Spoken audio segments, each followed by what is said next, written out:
Hello friends, இது நான் உங்கள் செய்ய. இந்த வீடியோவில் நம்ம எதை பற்றி பார்க்க போகிறோம்னா, பாலிட்டியில் அடிப்படை உரிமைகள் ஃபண்டமெண்டல் ரைட்ஸை பற்றி பார்க்க போகிறோம். 2 பேஜ் நோட்ஸு. இது 10th 12th லட்சுமிகாந்த் புக்கை ரெஃபர் பண்ணி 2 பேஜஸ் நோட்ஸ் கொடுத்துருக்கேன். ஓவராலாக அப்கமிங் எக்ஸாம் குரூப் 4ஆக இருக்கலாம், 2ஆக இருக்கலாம், 1ஆக இருக்கலாம், ப்ரிலிம்ஸ் அண்ட் மெயின்ஸுக்கு இன்க்ளூசிவாக இருக்கிற மாதிரி தான் மேக் பண்ணி கொடுத்துருக்கேன். ஸோ இந்த வீடியோ யூஸ்ஃபுல்லாக இருக்கும். வீடியோ பார்த்துட்டு இந்த நோட்ஸ் பேஸ் பண்ணி நோட்ஸ் நீங்கள் ஓனாக மேக் பண்ணிக்கோங்க, இல்லை பிரிண்ட் அவுட் எடுத்து படிச்சுக்கோங்க. ஸோ இது பார்க்குறதுக்கு முன்னாடி உங்களுக்கு GS free note series start பண்ணியிருக்கேன். ஆல்ரெடி எக்கனாமிக்ஸில் ஒரு 3 பிடிஎஃப் சென்ட் பண்ணியிருக்கேன். அதே மாதிரி இப்போது பாலிட்டியில் இது ஒரு 3வது பிடிஎஃப். மொத்தம் 6 வீடியோ மேக் பண்ணியிருக்கேன். இந்த மாதிரி எல்லா டாப்பிக்கும் நான் கவர் பண்ணி கொடுத்துட்றேன். நெக்ஸ்ட்டு 2 to 3 மந்த்ஸ்க்குள்ளே மேக்ஸிமம் எல்லா போர்ஷனுமே உங்களுக்கு கம்ப்ளீட் பண்ணி கொடுத்துட்ற மாதிரி இருக்கும். ஸோ கண்டினியூஸாக வீடியோ ஃபாலோ பண்ணுங்கள், நோட்ஸ் மேக் பண்ணிக்கோங்க. கீழே டிஸ்கிரிப்ஷனில் உங்களுக்கு இந்த பிடிஎஃப்கான லிங்க்கும் கொடுக்குறேன், ப்ளேலிஸ்ட்கான லிங்க்கும் கொடுக்குறேன். சரி, வாங்க வீடியோக்குள்ளே போகலாம். ஸோ ஃபஸ்ட்டு பார்த்தீங்கன்னா பகுதி 3ல் இருக்குது. அடிப்படை உரிமைகள் பொறுத்தளவுக்கும் பார்ட் 3ல் இருக்குது. ஆர்டிக்கல் சட்டப்பிரிவு பார்த்திங்கன்னா 12 to 35 வரை. சோர்ஸ் எதுலேருந்து எடுத்திருக்காங்கன்னா அமெரிக்காவிலேருந்து எடுத்திருக்காங்க. இது இந்தியாவின் மகாசாசனா மேக்னா கார்ட்டா ஆஃப் இந்தியான்னு அழைக்கப்படுது. இந்த அடிப்படை உரிமைகள்லாம் பார்த்திங்கன்னா முழுமையானதெல்லாம் கிடையாது, முழுமையானது அல்ல, ஆனால் தகுதியானது. Not absolute but qualified. இது திருப்பி திருப்பி கேட்டே இருப்பாங்க. ஆப்ஷனில் முழுமையானதுன்னு கொடுத்துருந்தாங்கன்னா அது தப்பு. அடிப்படை உரிமைகள் முழுமையானது அல்ல, நீதிமன்றத்தால் நடைமுறைப்படுத்த முடியும். ஜஸ்டிஃபையபிள், புனிதமானதும் கிடையாது, நிரந்தரமானதும் கிடையாது, மாறிக்கிட்டே இருக்கும், எக்ஸ்ட்ராவும் ஆட் பண்ணுவாங்க. அதுக்கு எக்ஸாம்பிள் பார்த்திங்கன்னா அடிப்படை உரிமையில் ரைட் டு ப்ராப்பர்ட்டி, சொத்துரிமையை தூக்கியிருப்பாங்க. அதே மாதிரி புதுசாக உங்களுக்கு கல்வி சம்மந்தமாக உள்ளதை ஆட் பண்ணியிருப்பாங்க. சட்ட அனுமதி பெற்றது, லீகல் ஆக்ஷனு, அரசியல் ஜனநாயகத்தை உறுதி செய்யும். பொலிட்டிக்கல் டெமோக்ரஸியை இது என்ஷூர் பண்ணும். இதே நீங்கள் டிபிஎஸ்பி அது பார்த்திங்கன்னா உங்களுக்கு இது பொலிட்டிக்கல் டெமோக்ரஸி, அது சோசியோ எக்கனாமிக் டெமோக்ரஸி. ஸோ 2க்கும் டிஃப்ரென்ஸ் இருக்குது, அதை பார்த்துக்கோங்க. அதே மாதிரி எதிர்மறைத்தன்மை, நெகட்டிவ் இன் நேச்சர். ஸோ என்ன நெகட்டிவாக இருக்குது அப்படின்னு நினச்சிங்கன்னு பார்த்திங்கன்னா, அடிப்படை உரிமைங்கிறது அரசாங்கத்தை செயல்படுத்தக்கூடிய சட்டவிரோதமாகவோ இல்லை அதிகாரத்துக்கு அதிகமாகவோ இல்லை அரசியலமைப்புக்கு எதிராகவோ ஏதோ ஒன்று செய்யணுன்னா அதை தடுக்கும். ஸோ அதனால தான் இது நெகட்டிவ் இன் நேச்சர்னு சொல்கிறாங்க, எதிர்மறை தன்மையாக இருக்குது. இதே மற்றதெல்லாம் பார்த்திங்கன்னா பாசிட்டிவ் இன் நேச்சர். ஸோ இது தான் டிஃப்ரென்ஸு. ஸ்டேட்மெண்ட் பேஸ்டு கொஷினில் இது கேட்கலாம், பார்த்துக்கோங்க. அதே மாதிரி 6 மெயின் கிளாஸிஃபிகேஷனாக இருக்குது, 6 பிரிவாக இருக்குது. சமத்துவ உரிமை, ரைட் டு ஈக்குவாலிட்டி. சுதந்திர உரிமை, ரைட் டு ஃப்ரீடம். அடுத்து சுரண்டலுக்கு எதிரான உரிமை, ரைட் அகெயின்ஸ்ட் எக்ஸ்ப்ளாய்டேஷன். சமய சார்பு உரிமை, ரைட் டு ரிலீஜியன். கல்வி கலாச்சார உரிமை, கல்ச்சுரல் அண்ட் எஜுகேஷ்னல் ரைட்ஸு. அதுக்கப்புறமா ரைட் டு கான்ஸ்டிடியூஷனல் ரெமெடி, அரசியலமைப்புக்கு உட்பட்டு தீர்வு காணும் உரிமை. ஸோ இதில் பார்த்திங்கன்னா சமத்துவ உரிமை, இது எல்லா ஆர்டிக்கிளுமே மக்கடிச்சு வச்சுக்கோங்க. என்ன ஆர்டிக்கல் என்னன்னு சொல்லி கேட்கலாம். 14ங்கிறது சட்டத்தின் முன் அனைவரும் சமம், right to equality before law. அடுத்து 15ங்கிறது மதம், இனம், ஜாதி, பாலினம், பிறப்பிடம் இவற்றின் அடிப்படையில் பாகுபாட்டை தடை செய்தல், prohibition of discrimination on ground of. இதில் இருக்க இண்டிவிஜுவல் இதுவும் பார்த்துக்கோங்க, religion, race, caste, sex or place of birth. இந்த 1 2 3 4 5 6 5 இருக்குது.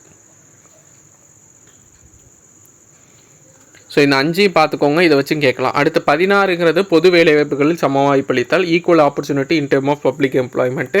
17 அன்டச்சபிலிட்டி, ரிப்பீட்டடாக கேட்டே இருப்பாங்க. 18 இராணுவ கல்விசார் பட்டங்களை தவிர பிற பட்டங்களை தவிர்த்தல், abolition of title except military and academics. சுதந்திர உரிமை கீழே பார்த்திங்கன்னா 19லேருந்து 22 வரைக்கும் இருக்குது. ஸோ இதில் 19 பேச்சுரிமை, கருத்து தெரிவிக்கும் உரிமை, அமைதியான முறையில் கூட்டம் கூடுவதற்கான உரிமை, சங்கங்கள் அமைப்பு தொடர்பான உரிமை, இந்திய நாட்டு விரும்பிய இடத்தில் வசிக்கும் உரிமை, தொழில் செய்யும் உரிமைன்னு 6 உரிமைகள் இது கீழே இருக்குது.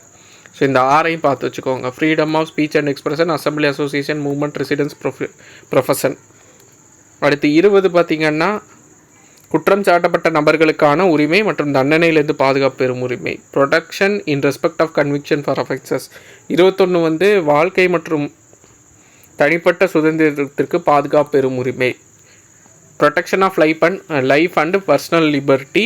21A வந்து தொடக்க கல்வி பெறும் உரிமை, இது வந்து எக்ஸ்ட்ராவாக ஆட் பண்ணியிருப்பாங்க. Right to elementary education. 22 பார்த்திங்கன்னா சில வழக்குகளில் கைது செய்து தடுப்பு காவலில் வைப்பதற்கு எதிரான பாதுகாப்பு உரிமை.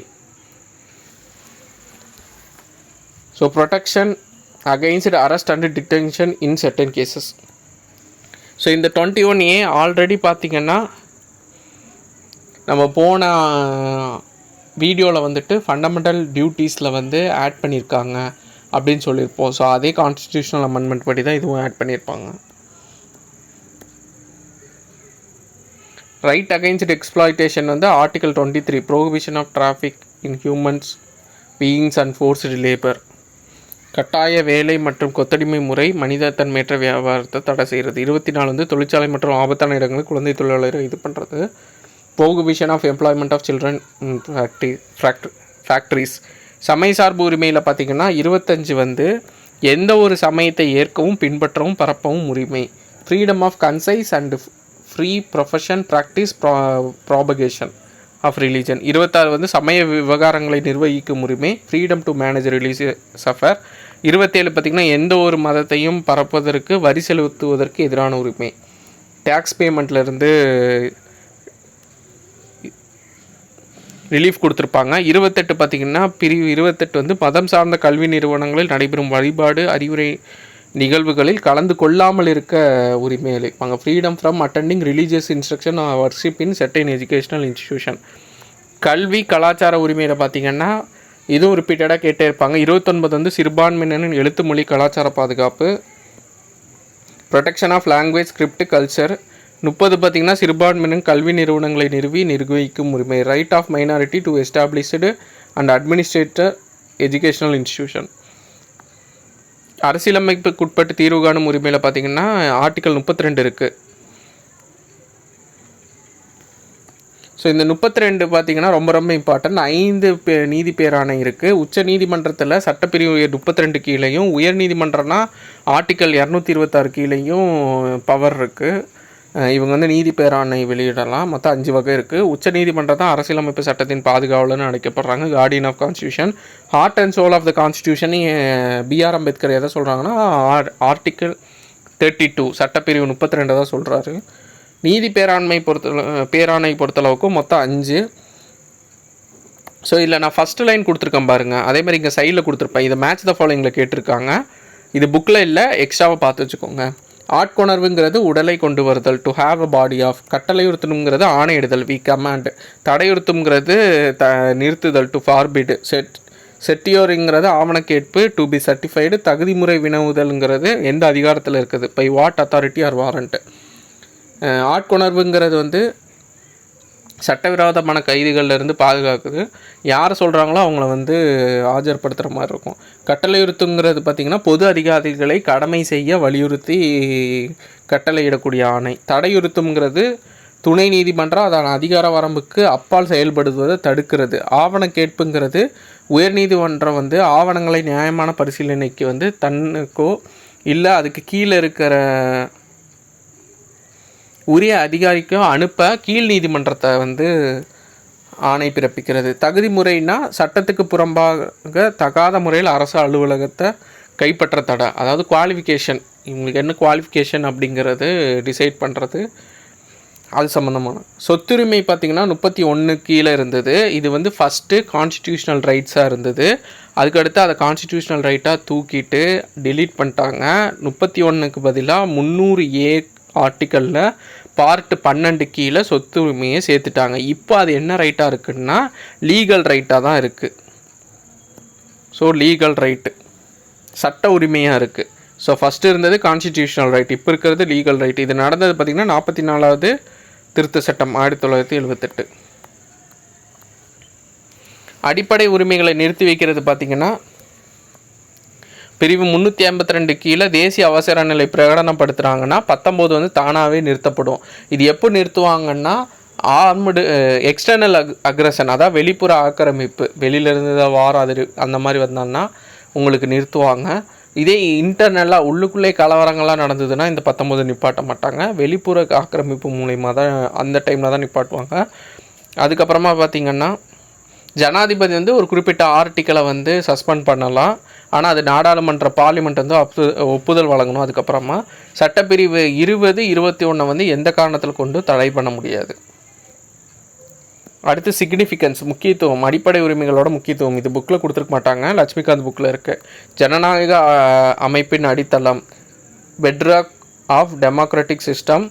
அடுத்து தனிமனித சுதந்திரத்தின் அரண், புல்வார்க் ஆஃப் இண்டிவிஜுவல் லிபர்ட்டி. சட்டத்தின் ஆட்சி, ரூல் ஆஃப் லான்னு சொன்னது யார்? டைசி. இது நம்ம அடுத்த இதில் பார்க்கலாம். அரசின் சர்வாதிகாரத்தை தடை செய்வது, check on authoritarianism of the state. சமூக நீதியின் அடித்தளன், ஃபவுண்டேஷன் ஆஃப் சோசியல் ஜஸ்டிஸ். சிறுபான்மையினர் நலிந்த பிரிவினரை பாதுகாத்தல், protect minority and weaker section. அடுத்து மதச்சார்பற்ற தன்மையை செக்யுலர் ஃபேபிக்கை ஸ்ட்ரென்தன் பண்ணுறது. அரசியல் நிர்வாகத்தில் மக்களை பங்கேற்க வைக்கிறது, people participation in political and administration. IR Coelho case, இது 2007 ஜட்ஜ்மெண்ட் கொடுத்துருந்தாங்க. ஸோ இந்த கேஸு வந்து என்ன ரொம்ப இம்பார்ட்டன்னா, 9th ஸ்கெட்யூல் 9வது அட்டவணையில் எந்த ஆக்டை கொண்டு போய் ஆட் பண்ணுறாங்களோ அது வந்து நீதிமன்றத்தால் மறுபரிசீலனை செய்ய முடியாது. ஸோ நீதிமன்றம் அதை டச் பண்ண முடியாத சூழ்நிலையே இருந்தது. ஸோ இந்த கேஸில் என்ன சொன்னாங்கன்னா, அப்படிலாம் கிடையாது, 9வது அட்டவணை கீழே சேர்த்த சட்டங்களும் நீதித்துறை மறு ஆய்வு செய்யும் அப்படின்னு சொன்னாங்க. அதுக்கு ஒரு டேட்டையும் ஃபிக்ஸ் பண்ணியிருந்தாங்க. என்ன டேட்னா 24 ஏப்ரல் 1973 அப்புறமா என்னென்ன ஆக்ட் சேர்த்தாங்களோ அதெல்லாம் வந்து நீதி பரிசீலனைக்கு உட்படுத்தப்படும் அப்படின்னு சொல்லியிருந்தாங்க. அந்த ஆக்டெல்லாம் பேசிக் ஸ்ட்ரக்சரை வந்து அஃபெக்ட் பண்ணக்கூடாது. ஆர்டிகல் 14, 15, 19, 21 இதெல்லாம் அஃபெக்ட் பண்ணக்கூடாது அப்படின்னு சொல்லியிருந்தாங்க. இந்த கட் ஆஃப் டேட் எதை வச்சு டிசைட் பண்ணாங்கன்னா, கேசவானந்தா பாரதி கேஸை வச்சு தான் டிசைட் பண்ணாங்க. கேசவானந்தா பாரதி கேஸு ஜட்ஜ்மெண்ட் வந்தது ஸோ 1973. ஸோ இந்த ஜட்ஜ்மெண்ட்டுக்கு அப்புறமா தான் கான்ஸ்டியூஷனில் பேசிக் ஸ்ட்ரக்சர், அடிப்படை கட்டமைப்பு கண்டிப்பாக இருக்கணும், அந்த அடிப்படை கட்டமைப்பை நீங்கள் மாற்ற முடியாது அப்படின்னு சொல்லியிருப்பாங்க. ஸோ இந்த கேஸ் ரொம்ப இம்பார்ட்டன்ட், பார்த்துக்கோங்க. ஸோ இந்த வீடியோ யூஸ்ஃபுல்லாக இருக்கணும் நம்புறேன். கீழே டிஸ்கிரிப்ஷனில் PDF லிங்க் ஆட் பண்ணுறேன், டவுன்லோட் பண்ணி யூட்டிலைஸ் பண்ணிக்கோங்க. அப்கமிங் வீடியோஸில் பார்க்கலாம். தேங்க்யூ.